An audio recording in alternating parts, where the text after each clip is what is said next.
Hello everyone, welcome to my YouTube channel. आप सभी का स्वागत है हमारे आज के इस वीडियो में। जैसा कि आप लोगों को मालूम है कि 2 मार्च से आरपीएफ कांस्टेबल का एग्ज़ाम स्टार्ट होने वाला है और 20 मार्च तक ये एग्ज़ाम चलेगा। तो आज के इस वीडियो में हम लोग यहाँ पर आरपीएफ कांस्टेबल का सेफ अटेम्प्ट देखने वाले हैं, किस रीज़न का कट ऑफ लास्ट टाइम कितना गया था वो देखने वाले हैं, और टोटल कितने स्टूडेंट एग्ज़ाम देने वाले हैं वो भी यहाँ पर प्रूफ के साथ आपको दिखाने वाला हूँ।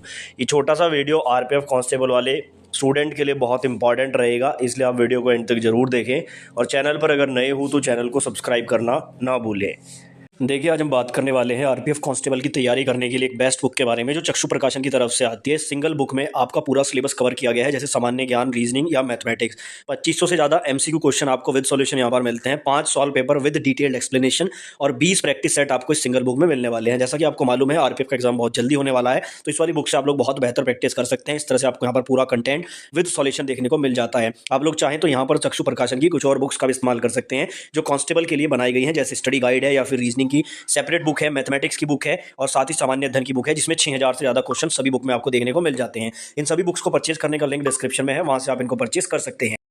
तो देखो, सबसे पहले तो यहाँ पर जो आपका एग्ज़ाम है 2 मार्च से स्टार्ट होकर 20 मार्च तक ये चलने वाला है। अभी ये क्लियर नहीं है कि बीच में कितने दिन का गैप है, लेकिन मेरा मानना है कि एटलीस्ट जो आपका ये एग्ज़ाम है वो शायद 15 दिनों तक चलने वाला है, क्योंकि बीच में जो है आपकी संडे भी आएगा, बीच में 1-2 गैप भी रहेगा। तो 15 दिनों तक अगर ये एग्ज़ाम चलता है तब भी आपके लगभग जो है 35 लाख स्टूडेंट इस एग्ज़ाम में बैठने वाले हैं। क्यों बैठने वाले हैं, देखो मैं आपको बताता हूँ। सबसे पहले तो ये न्यूज़ आर्टिकल आप लोग देखो, जिसमें बताया गया था कि आरपीएफ कांस्टेबल में टोटल 50 लाख छात्र जो है वो अपीयर होंगे।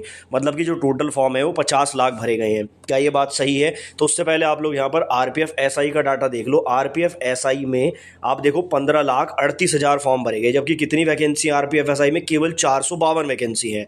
और यहाँ पर अगर मैं बात करूँ कांस्टेबल की, तो 4208 वैकेंसी है। तो आप एक बात का आइडिया लगाइए, एजुकेशनल क्वालिफिकेशन भी कम है, वैकेंसी ज़्यादा है, तो क्या यहाँ पर 4208 वैकेंसी के लिए 50 लाख फॉर्म नहीं आ सकते? तो मैं कहूँगा कि बिल्कुल आ सकते हैं। 50 लाख के अराउंड यहाँ पर आपके फॉर्म डेफिनेटली आए हैं।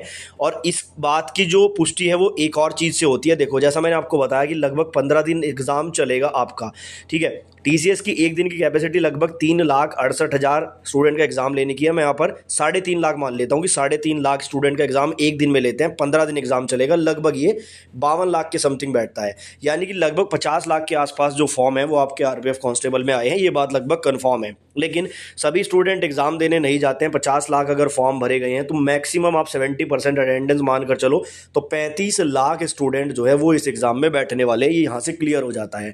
अब 4000 वैकेंसी के लिए अगर 35 लाख स्टूडेंट एग्जाम दे रहे हैं तो कंपटीशन नो डाउट आपका बहुत टफ रहने वाला है। और कंपटीशन की अगर हम बात कर रहे हैं तो उससे पहले आप प्रीवियस ईयर का कट ऑफ देख लो। सबसे पहले 2018 में जो आरपीएफ कांस्टेबल की वैकेंसी आई थी 8619 थी और लगभग 60 लाख फॉर्म उस टाइम पर भरे गए थे, ठीक है ना। और अभी यहाँ पर जो आपके 2024 की वैकेंसी है वो 4208 है और लगभग यहाँ पर जो है 50 लाख फॉर्म आपके भरे गए हैं, ठीक है। अब उसके बाद यहाँ पर कट ऑफ भी देख लो। देखो, जो आरपीएफ में है आपका जोन वाइज फॉर्म नहीं भरा जाता, रीजन वाइज फॉर्म भरा जाता है। बेसिकली इसमें ABCDEF इस तरह से रीजन होते हैं, ठीक है, और उसी के हिसाब से आपका कट ऑफ भी बनता है। तो यहाँ पर अगर आप मेल का कट ऑफ देखेंगे तो देखो, रीजन जो ए था उसमें यूआर का 79.75 कट ऑफ था, रीजन बी में 87 कट ऑफ था, सी में 86 था, डी में 92। यहाँ पर आप देख लीजिए 92 कट ऑफ कोई छोटी बात नहीं है। उसके अलावा अगर बात करें, एक आध जोन हर वैकेंसी में ऐसा रहता है जो थोड़ा सेफ कैटेगरी में आ जाता है। इसमें रीजन जो आपका ई था वो थोड़ा सा सेफ कैटेगरी में आ गया था, लेकिन जरूरी नहीं है कि इस बार भी आए। एफ में आप देखोगे 86 कट ऑफ था यूआर का, तो कट ऑफ आपका बहुत यहाँ पर जो है हाई रहा था। अगर आप ओबीसी का देखेंगे 93, 88, 87, 92, 84, एससी में भी आप देखोगे 83, 77, 83, 70 इस तरह से कट ऑफ रहा था। और इधर ये फीमेल का कट ऑफ आप कैटेगरी वाइज देख सकते हैं। तो देखो, अगर आप लोग यहाँ पर यूआर कैटेगरी से हो तो इस कट ऑफ को देखने के बाद आप खुद आइडिया लगा लो कि रॉ मार्क्स के टर्म्स में कम से कम 80 प्लस का टारगेट तो आपको बना के चलना ही पड़ेगा, तभी जाकर सिलेक्शन के चांसेस बनेंगे।